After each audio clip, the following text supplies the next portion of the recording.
All right, first review for 2023. And oh boy, I could have started with maybe more of a legacy band, but I wanted to really start this year off on a great foot. And this one, this one felt right for starting off the year. So let's dive into it.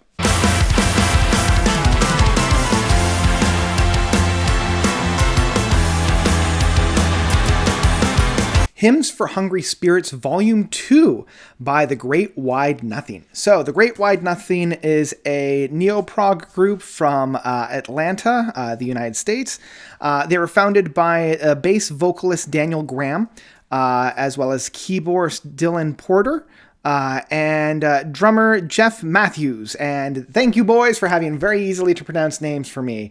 That is fantastic. So the trio was kind of fully inspired by the progressive rock scene in the 70s, and yeah, they're neo-prog. You guys know what neo-prog is. I feel like they took the musicality of the neo-prog, but the vocal styles that is being utilized by Daniel feels much more like some of the more modern retro prog that we got, like from Southern Empire or like Starship, Evership. That's the one I'm thinking of. Like that kind of like more modern style within the retro prog side of things. And their first album was View from Olympus back in 2019, and it was fine. It was serviceable. And I felt the same for Hymns for Hungry Spirits Volume 2 back in 2020. So now we come with the follow-up of Hymns for Hungry Spirits Volume 2, and I was very pleasantly surprised with what I was hearing within this one. This one feels like the band really matured and really started to come into their own. You know, they're not quite leaning as heavily on their influences as they did with their first two records, and they kind of have carved out their own identity, and I really, really enjoy this. One of the things that I really do like about this album is twofold. One is the length of this record. You know, it's only about 42 minutes or so, and the other is the structure of this album. You know, it starts off very, very well with Blind Eye to a Burning House as being a real power punch. You know, it's the second longest song at almost 7 minutes, and it just hits quite hard. Like, it's quite heavy, it's quite bumping, it's very energetic. It has so much energy behind it that I was just along for the ride, you know? Like, it was like holding on to a getaway car and having the wind blow through your face. And I feel like a lot of bands now are kind of scaling back, you know? They're so much more emphasizing vibe or atmosphere or those styles of things, and forgetting about the rock style and progressive rock. And at least for these guys, they really doubled down and put that rock back into it, because this track is just a bundle of fun.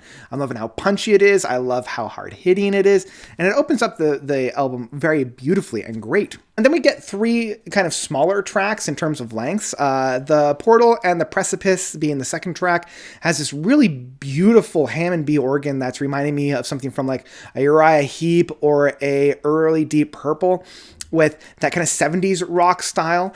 It's not quite as pumping and not quite as tangible or like memorable as Blind Eye to the Burning House, but it is still quite fun, and it still captures that energy. Now, that same can't be said about the third track of Viper. It's about 5 minutes and 45 seconds, and it's a lot more catchy. You know, there's a lot more verbosiveness in the vocal works. Really loving what Daniel's doing with his vocals in that case.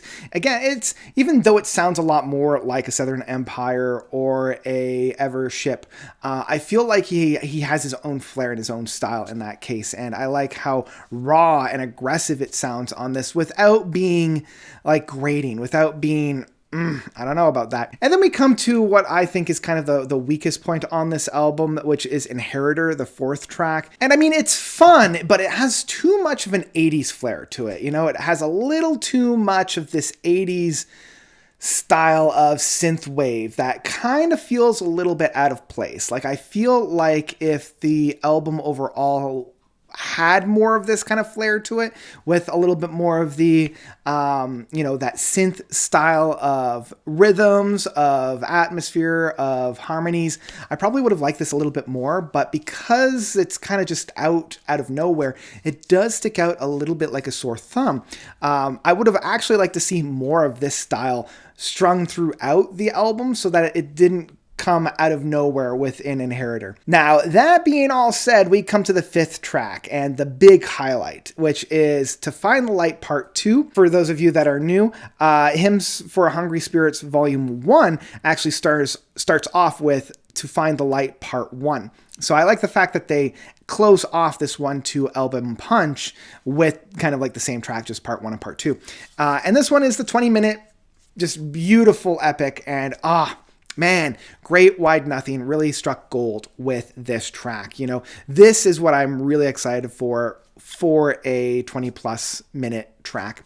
The ebbs and flows that it goes through are particularly well handled. It doesn't feel like it's 3 or 4 tracks that are being stitched together. It doesn't feel like it's one track that's overly long or overblown. It also doesn't feel like it's directionless. It doesn't feel like it's just meandering the landscape and hoping that they find something. This one goes into the track and goes throughout the track with a very clear purpose, with a very clear structure in mind, with a very clear outlook. And I'm really digging that. I do wish that maybe they had a callback here and there. I do wish that they set up some themes at the beginning of the track that they pay off later on. But what they do have is such a beautiful play out throughout this track. My favorite part is that midsection that really builds itself up. It's pure classic prog that I love, that I get very, very excited for. Being that this is the first album review of the year and the first big epic of the year, I think they set the bar very, very high for the prog epics for 2023. And I will even say that they probably set the bar pretty high for albums in 2023. I had a blast with this record, and I loved coming back to it. I loved revisiting it. And I loved just sinking into this style of music and getting carried away. You know, it's lively, it's energetic, it's very like it grabs you and holds on. It's not one of those kind of like sit back and allow the music to happen. This demands your participation, and I applaud it for it.